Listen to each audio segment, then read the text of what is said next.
A'udzubillahi minasyaitonirrajim. Bismillahirrahmanirrahim. Assalamualaikum warahmatullahi wabarakatuh. Kita kembali membahas masalah ini ya.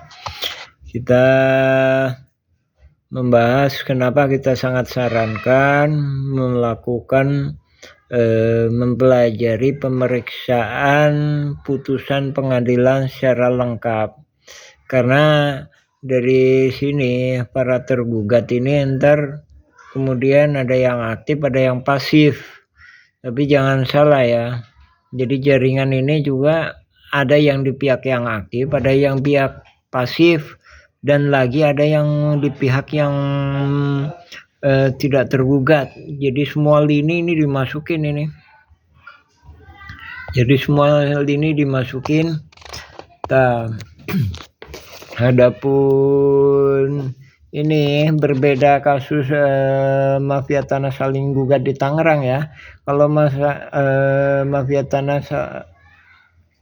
saling gugat di Tangerang itu terjadi perdamaian ya tengah jalan. Namun ini terjadi perdamaiannya setelah sekian tahun ya. Nah ini dicoba terjadi perdamaian. Nah ini baik itu damai maupun perang. Ini 24 Juni ya.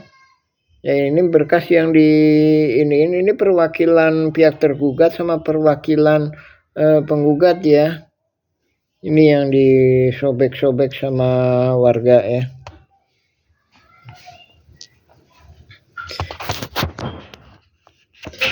Nah, kita mempelajari selanjutnya kita mempelajari masalah eksepsi ya.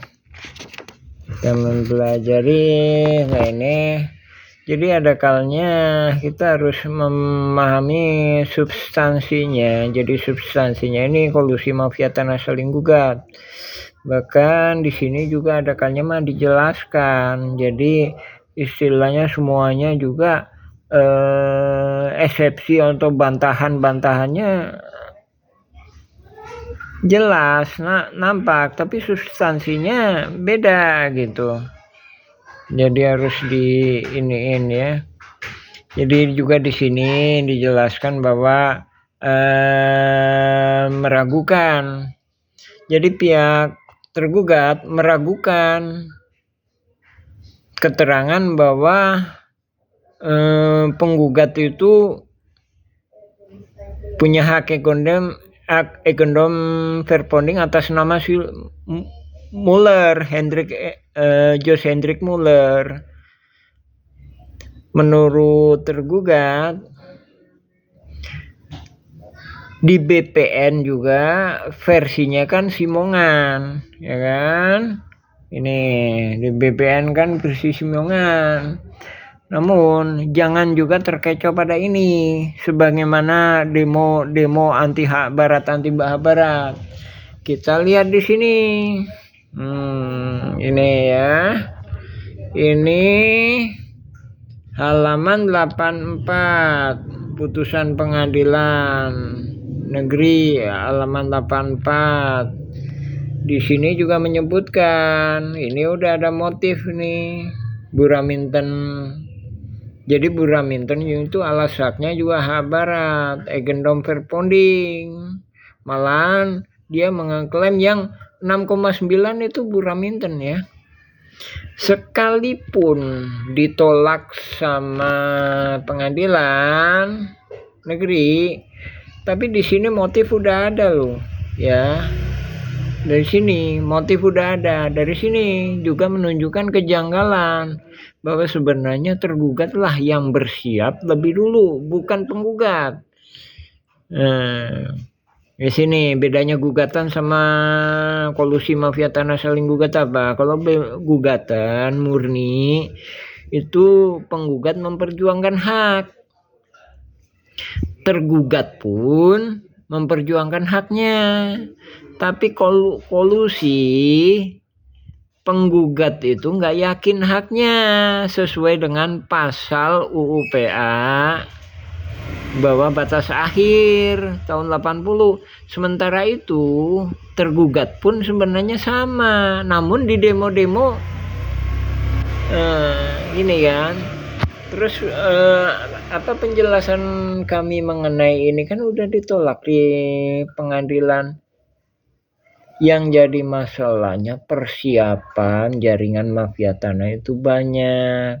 Jadi ntar ada PBB 15.000 meter, terus ada DDM Saat, terus ada SAM 868, 270 dan penyerobotan lainnya lagi. Itu banyak ya. Jadi sekalipun masalah gugatan Mueller ini beres, apakah masalah beres? Belum, karena pengkondisian untuk ini sudah lama terjadi.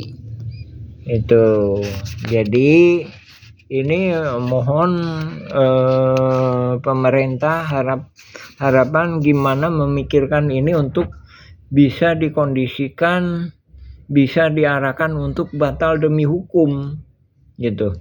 Jadi bukan hanya bisa dikondisikan, karena ini nggak akan mungkin diambil keputusannya, baik itu di pihak penggugat diberi pemenangan maupun tergugat memberi kemenangan. Jadi putusan pengadilan nggak akan bisa menyelesaikan ini nggak akan bisa ditindaklanjuti, karena ini kolusi mafia tanah saling gugat, bukan gugatan murni gitu. Jadi mengenai itu kita bisa menjelaskan ini. Jadi mengenai masyarakat adat itu jauh bertolak belakang apa yang disampaikan tergugat mengenai kesepakatan jauh bertolak belakang. Alhamdulillahirabbil alamin. Assalamualaikum warahmatullahi wabarakatuh.